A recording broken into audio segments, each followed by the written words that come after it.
할렐루야, 복된 주일입니다. 우리 지난주 저희들이 기쁘게 부활절 예배를 드렸는데요.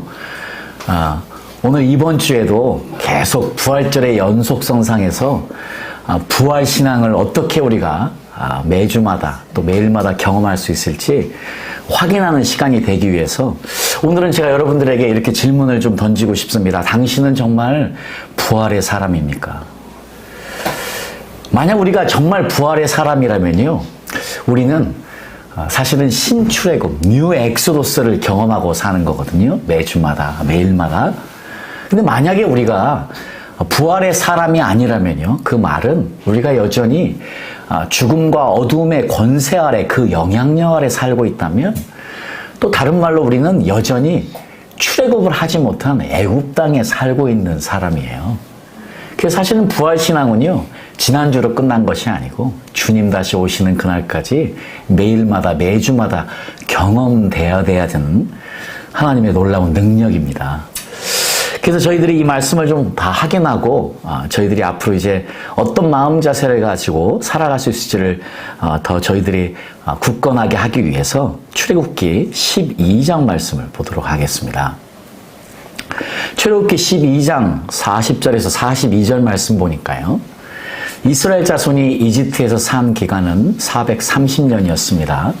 마침내 430년이 끝나는 바로 그날 주님의 모든 군대가 이집트 땅에서 나왔습니다. 그날 밤에 주님께서 그들을 이집트 땅에서 이끌어내시려고 밤을 새우면서 지켜주셨으므로 그 밤은 주님의 밤이 되었고 이스라엘 자손이 대대로 밤새워 지켜야 하는 밤이 되었습니다. 제가 새 번역을 가지고 왔는데요, 참 잘 번역해놔서 이 번역을 쓰고 싶었습니다. 여러분, 지금 이제 저희들이 이스라엘 백성들에게 가장 중요한 역사는 무엇인가 이렇게 물어보면은요, 두말할 것 없이요, 출애굽 사건입니다. 그 이스라엘 백성들에게는 어떠한 일이든, 우리 민족의 자기 자신들에게 어떠한 일이 있든지 정확하게 바로 기억해내는 역사적인 사건이 출애굽 사건이지요. 우리 각 나라에도 그런 역사적인 사건들이 있죠. 아마 우리 한국인들에게는 광복절이 아닐까 합니다. 그런 것처럼요, 이 이스라엘 분들에게, 유대인들에게 가장 중요한 역사적인 사건은 바로 이 출애굽 사건입니다. 이것만큼 중요한 사건은 없는 것이지요. 자, 그래서 이제 이 역사적인 출애굽 사건, 우리가 이제 한자를 써서 출애굽, 애굽을 나왔다 하는 이야기를 사용하는데요. 실제로 이 출애굽이란 말은 엑소도스라는 헬라어를 직역한 것이거든요. 엑소스라는 말이 헬라어로 나왔다, 밖으로, 호도스, 길을 나왔다 하는 그 뜻을 그대로 설명한 건데요.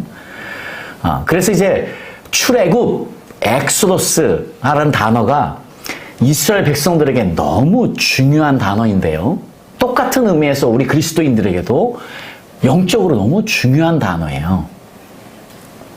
자, 이스라엘 백성들이 애굽 땅을 나왔습니다. 이집트 땅을 나왔습니다. 430년의 노예 생활 후에요. 그런데요, 우리가 출애굽기 말씀을 보니까 이 사람들은 애굽 땅을 나온 사람들인데도 불구하고 여전히 애굽의 노예예요. 영적으로는. 왜 그런지 아십니까? 자, 출애굽기 16장에 보니까요, 지금 이스라엘 자손의 온 회중이 엘림에서 떠나 엘림과 시내산 사이 신광야에 이르니 애굽에서 나온 후 제2월 15일이라. 이스라엘 온 회중이 그 광야에서 모세와 아론을 원망하여 그들에게 이르되, 우리가 애굽 땅에서 고기 가마 곁에 앉았던 때와 떡을 배불리 먹던 때에 여호와의 손에 죽었더라면 좋았을 것을. 너희가 이 광야로 우리를 인도하여 내어 이 온 회중으로 줄여 죽게 하는도다. 지금 이스라엘 백성들이 출애굽을 하고 나서요, 사실은 우리가 잘 아는 사실이지 않습니까? 출애굽하기 전에 하나님께서 10가지 재앙을, 정말 전능하신 하나님의 권능을 보여주셨고, 출애굽에서 그 홍해가 갈라지는 것도 경험한 이 이스라엘 백성들이요, 지금 먹을 것이 떨어지자마자 즉각적으로 지금 반응하는 것이 무엇이냐면, 무엇을 기념하고 무엇을 그리워하고 있습니까? 애굽을 그리워하고 있습니다. 지금 이들의 몸은요, 출애굽했습니다. 그런데 이들의 마음과 정신은 여전히 애굽 땅에 있습니다. 출애굽하지 못한 거예요. 네. 그러니까 여전히 영적으로는요, 여전히 애굽의 노예 생활을 하는 겁니다. 마치 오늘날의 많은 그리스도인들이요, 똑같습니다.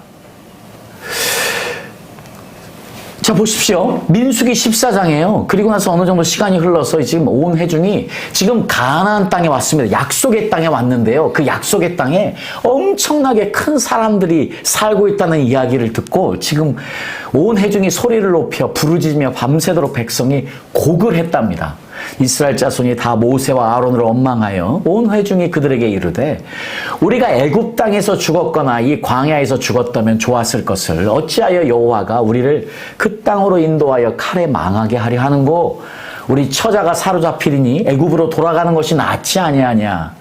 이에 서로 말하되 우리가 한 장관을 리더를 세우고 애굽으로 돌아가자. 자, 지금 이분들은 출애굽하신 분들이에요. 출애굽을 했습니다. 하나님의 전능하신 권능으로. 그런데 이들의 정신과 마음은 여전히 애굽의 노예로 살고 있습니다. 조금만 어려우면, 조금만 힘이 들면 즉각적으로 불평하면서요. 즉각적으로 어떤 땅을 동경하느냐? 애굽을 동경하고 있습니다. 그날을 그리워하고 있습니다. 자, 이 말씀을 보니까요. 우리에게도 아주 던져주는 영적인 의미가 너무 강한 것이에요. 네. 지금 이스라엘 백성들이요, 출애굽을 몸은 했는데 영이 하지 못해서 이분들은 다 죽었습니다. 약속의 땅에 들어가지 못했습니다. 이것이 문제예요.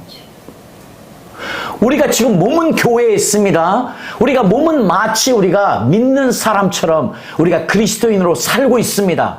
그런데 우리의 영은, 우리의 몸과 마음은 세상에 뺏겨 있다면 우리는 아직 출애굽하지 못해서 누구처럼 이 40년 광야 생활하고 다 그 광야 땅에서 죽었던 사람처럼 죽어버리는 우리의 영적인 삶을 살고 있는 많은 그리스도인들이 있는 것이 너무 안타깝습니다. 그래서 제가 여러분에게 질문하는 것이에요. 오늘 우리에게 애굽은 무엇입니까? 여러분은 지금 애굽을 실제로 탈출했습니까? 여러분은 출애굽을 정말 경험한 사람들입니까? 지금 이 이스라엘 백성들이 애굽을 여전히 그리워했어요. 그러니까 애굽 땅에 여전히 있었던 거예요. 그러면서 계속 애굽의 생활을 이 사방의 생활과 계속 비교했습니다. 계속 비교하고 불평하니까요. 불평할 수밖에요. 그래서 그들은 여전히 애굽의 노예로 있는 것이에요. 이것은 놀라운 영적인 원리예요. 지금 우리를 구원시키려고 우리를 출애굽시키신 예수님의 그 역사를 우리가 망각하고 여전히 애굽 땅을 탈출하지 못하고 사는 우리라면은요. 요한 1서에 제가 계속해서 그동안 강조해온 것처럼요.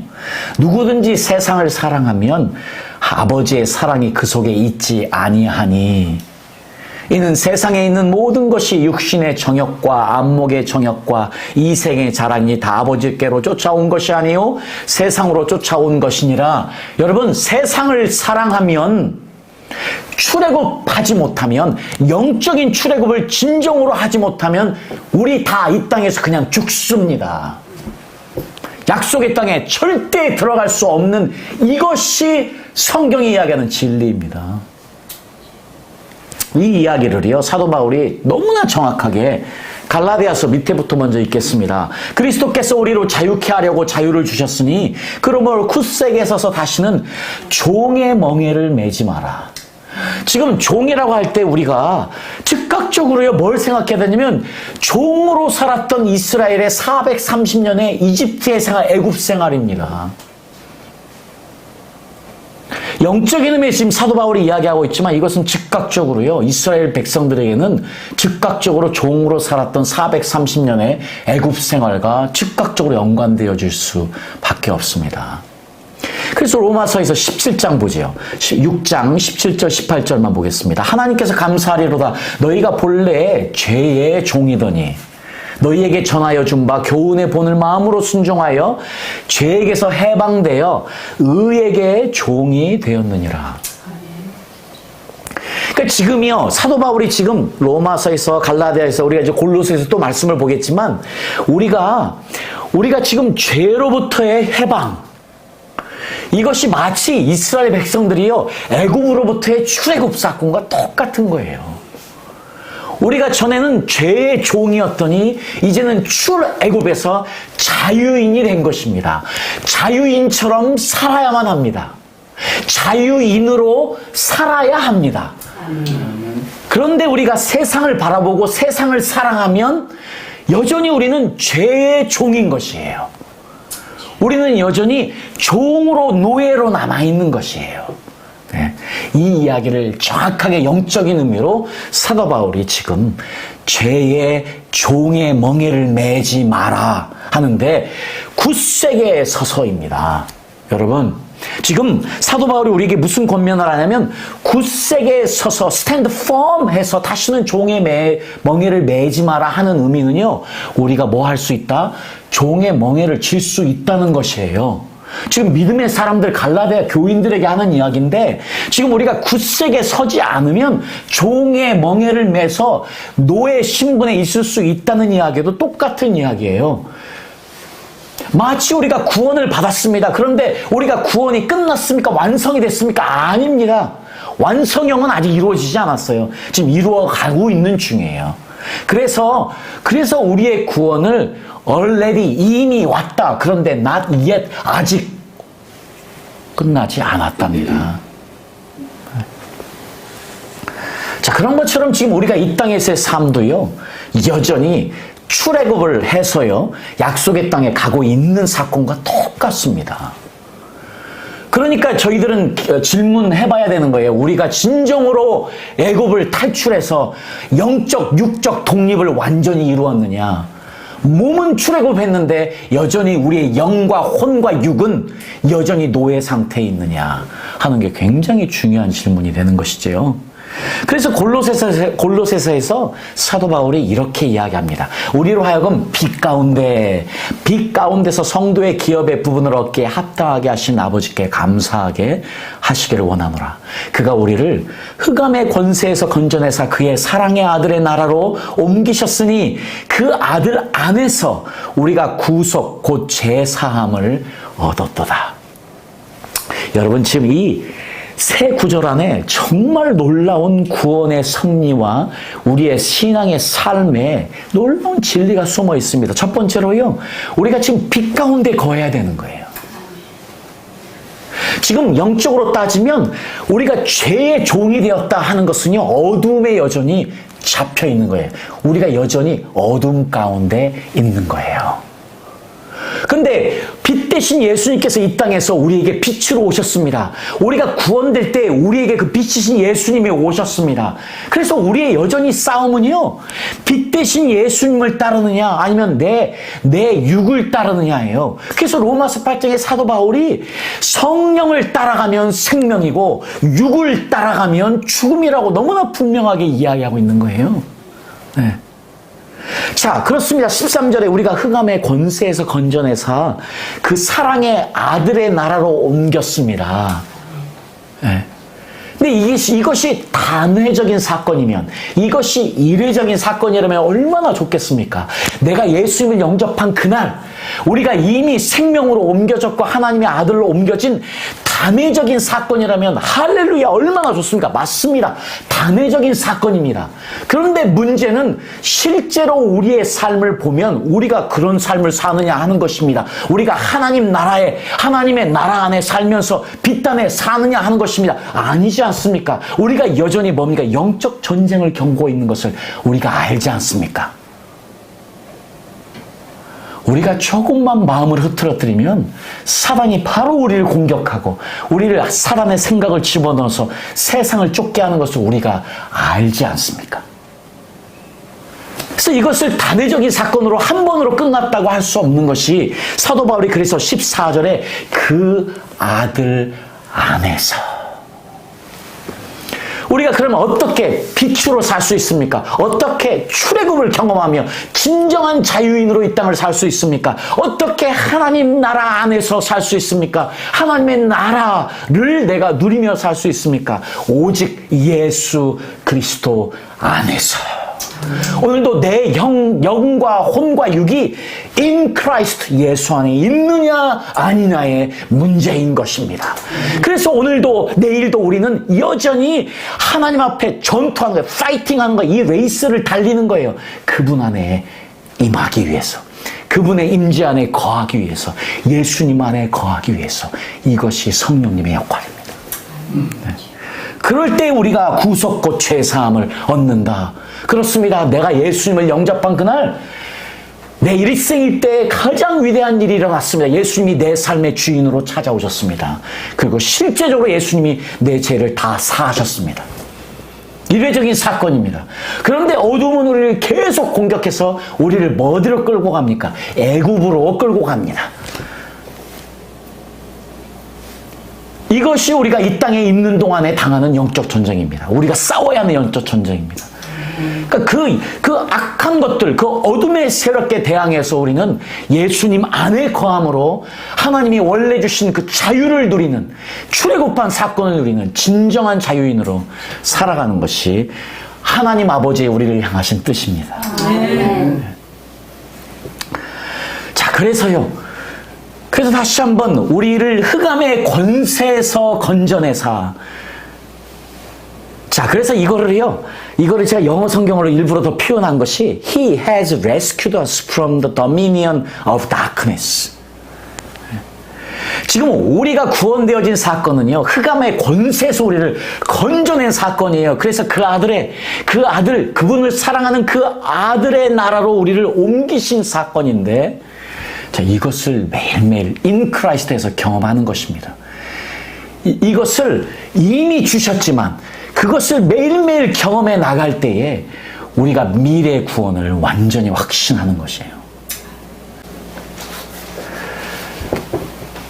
자, 이 땅에 저희들에게요, 예수님이 이 땅에 오셨을 때 그것을 우리가 어떻게 또 이해할 수 있냐면, 그분께서 우리에게 어디로 향하는 길을 여셨다? 특별한 길을 우리에게 여신 사건으로 또한 이해할 수 있습니다.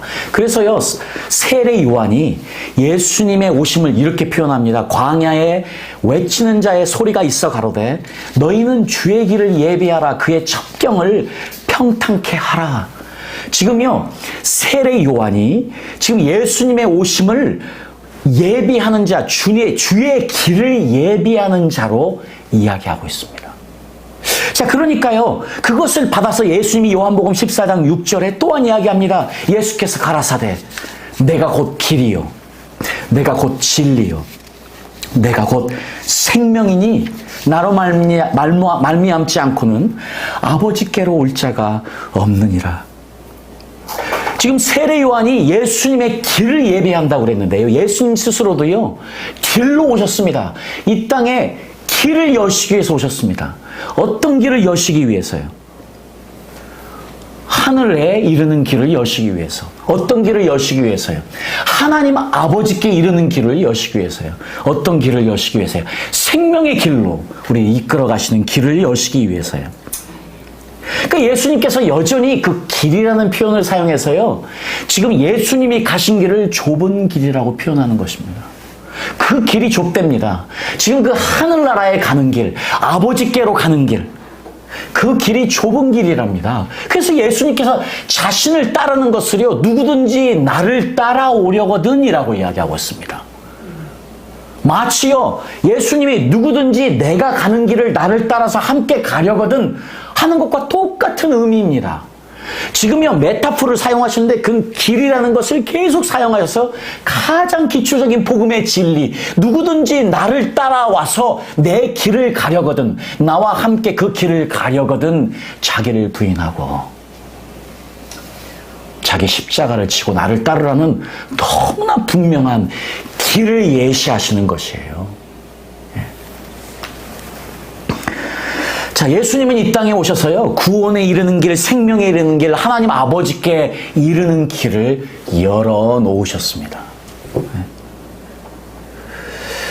자, 그래서 마치 구원은요, 우리가 여전히 그 여정 가운데 있는 것입니다.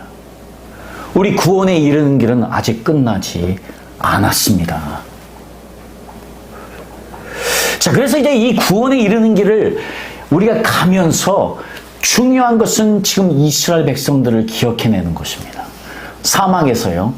지금 출애굽의 그 하나님의 놀라운 전능하심을 경험하고 나서 그 이스라엘 백성들이 불평하면서 애굽을 사모하면서 애굽을 그리워하면서 모두가 다 죽었습니다. 사막에서. 약속의 땅에 이르지 못하고요. 자, 그래서요. 우리 사도행전에 보면 우리 그리스도인들이 이루는 특별한 단어가 있습니다. 그 단어가 무엇이냐면요. 우리 그리스도인들이라고 부름을 얻은 것은요. 안디옥 교회에서 한참이 지난 후입니다. 우리가 그리스도인들이라고 부름을 받기 전에 뭐라고 부름을 받았냐면 사실 9번이나 사도행전에 나오는데 그중에 3가지만 제가 가져왔습니다. 자, 내가 이 돌을 핍박하여. 지금 한국 성경에는요. 지금 내가 이 돌을 핍박했다고 했는데 그게 뭐냐면 지금 돌을 핍박했다는 건 도는 예수님을 따르는 자들을 일컫는 말입니다. 영어로 보면 the way, this way, I persecuted this way. 지금 그 당시에요. 그리스도인들이 그리스도인이라고 부름받기 전에 뭐라고 부름을 받았냐면 the way, 그 길을 가는 자, 그 길을 따르는 자의 의미에서 그리스도인들이 붙여준 것이 아니고 세상 안 믿는 예수님을 모르는 사람들이 저들은 예수라는 자를 따르는 자들이야. 예수가 간 길을 가는 자들이야. 예수가 연 길을 열어서 그 길을 따라가는 자들이야. 해서 붙여준 이름이에요. 남빌리버들이 붙여준 이름이에요. The Way가. 그 14절에 사도행전 24장 14절에도요. 저희가 이단이라 하는 도를 쫓아 할 때에 그것이 The Way예요. 사도행전 24장 22절에 벨릭스가 이 도에 관한 것을 더 자세히 아는 거로 자, 이것이요. 그 당시에 예수님을 따랐던 사람들을 일컫는 말이 The Way입니다. 그 길을 가는 사람들. 그러니까 우리 그리스도인들은요, 지금 이 길을 가는 것과 뗄래야 뗄 수 없는 거예요. 그러니까 제가 지금 여러분들에게 왜 출애굽의 사건이 중요하냐? 왜 출애굽의 사건이 영적으로 우리에게 너무나 긴밀한 것이냐? 하는 것이냐면 우리도 여전히 출애굽을 한 상태에서 약속의 땅을 향해서 지금 어느 생활을 합니까? 광야 생활을 하는 중입니다. 다시 한번 이야기하지만 우리가 이 땅에 살아갈 때요 너무나 중요한 원리 중에 하나가 절대로 불평하면 안 됩니다. 불만족해서 살아가면 안 됩니다. 감사해야 되는 것이 이것이 이 땅을 이기는 힘이기 때문입니다. 그래서 사도 바울이 그래서 쉬지 말고 기도해라, 범사에 감사해라, 항상 기뻐하라 하는 이유가 거기에 있는 것이에요. 불평하면 우리 망합니다. 죽습니다. 네. 그러니까 우리는 이 길을 가는 사람들 끝까지 이 길을 가는 사람들인데 이 길을 가는 중에 이게 이스라엘 백성들이 당했던 것처럼 어려움이 옵니다. 고난이 오고요. 어려운 일들이 있습니다. 그러면요 우리는 즉각적으로 세상을 봅니다. 이게 우리예요. 즉각적으로 애굽을 바라보는 것, 이것이 우리예요. 그래서 우리가 출애굽한 엑소더스를 경험한 사람인데 이게 애굽의 노예로 살아가는 것처럼 똑같이 우리도 그렇게 되는 거예요. 영적으로. 그러니까 우리가 매일 뉴 엑소더스, 신출애굽을 경험하며 사는 거예요. 매일 자유인으로 살기 위해서는 매일 하나님이 주신 권세, 사망 권세를 이기신 주님, 그 부활의 주님이 지금 나에게 이 세상을 이길 힘을 주신 것이기 때문에 그것을 경험하며 사는 것이 너무 중요해요. 자, 그래서 제가 여러분들에게 당신은 부활의 사람입니까? 그래서 질문을 드린 거예요. 당신은 여전히 애굽에 있습니까? 이게 너무 중요해요. 내가 지금 세상 바라보고 살면 여전히 우리는 출애굽하지 못한 노예로 사는 거예요. 노예로. 죄의 노예, 어둠의 노예로 사는 거예요. 그러니까 우리는 여전히 신출애굽을 경험해야 되는 거예요. 영적으로. 근데 우리가 아시다시피 얼마나 많은 사람들이 지금 이 여정에서요. 믿는 사람들조차도 얼마나 많은 사람들이 중독의 어둠에 있습니까? 이게 정말 어려운 거예요. 어떤 사람들은 외로움의 어둠에 있어요. 어떤 사람들은 절망의 어둠에 있어요. 어떤 사람들은 질병의 어려움에 있어요. 어떤 사람들은 사실 기독교인들에게 제일 무서운 병 중에 하나가 율법주의의 어둠에 있어요. 어떤 사람들은 과거에 얽매여서 과거에 얽매인 과거의 어두움에 있어요. 어떤 사람들은 그 쓴뿌리 때문에, 과거의 쓴뿌리 때문에 거기에 붙잡혀서 그것을 통해서 역사하는 어두움에 있어요. 지금 저희들이 뉴 엑소더스 신출애굽을 이야기할 때에 저희가 즉각적으로 40년 광야 생활 동안에 그 노예의 상황에서 벗어나지 못했던, 애굽의 노예로 살았던 그 백성들처럼 나도 그렇지 않은가 돌아봐야만 하겠습니다. 나는 지금 절망 가운데 있습니까? 나는 지금 질병 가운데 있습니까? 중독 가운데 있습니까? 율법주의에 있습니까? 과거의 얽매에 있습니까? 외로움에 있습니까? 아니면 분노에 사로잡혀 있습니까? 아니면 쓴뿌리에 사로잡혀 있습니까? 아니면 불신앙에 사로잡혀 있습니까? 믿으려고 해도 믿지 못하는 많은 그리스도인들이 있습니다. 우리가 지난주에 부활절을 경험했습니다. 그런데요, 많은 목회자들이 부활을 믿지 않는다고도 합니다. 많은 믿음의 사람들이 부활을 믿지 않는다고 합니다. 그럼 불신앙의 어두움에 사로잡혀 있는 것이에요. 자, 그래서 이제 우리가 골로새서의 말씀처럼 빛 대신 예수님, 자, 빛이신 예수님, 지금 우리가 출애굽을 했다는 것은, 신출애굽을 경험한다는 것은 빛이신 예수님 안에 거하는 것이거든요. 어두움은 오직 한 가지로 해결될 수 있습니다. 어두움은 물러가라, 물러가라 해서 어두움이 물러가는 것이 아닙니다. 어두움은요, 빛이신 예수님이 오시면 되는 겁니다. 아멘. 빛이신 예수님이 우리 안에 들어오시면 해결되는 거예요. 아멘. 이것만 경험하면 우리는 치료의 빛을 경험하고요, 소망의 빛을 경험하고, 평안의 빛을 경험하고, 은혜의 빛을 경험하고, 자유의 빛을 경험하고, 기쁨의 빛을 경험하고, 믿음의 빛을 경험해서 우리가 이 땅을 이기며 승리하며 살 수 있는 출애굽한, 진정으로 출애굽한 사람들로 이 땅을 승리하며 살 수 있을 줄 믿습니다. 아멘. 아멘.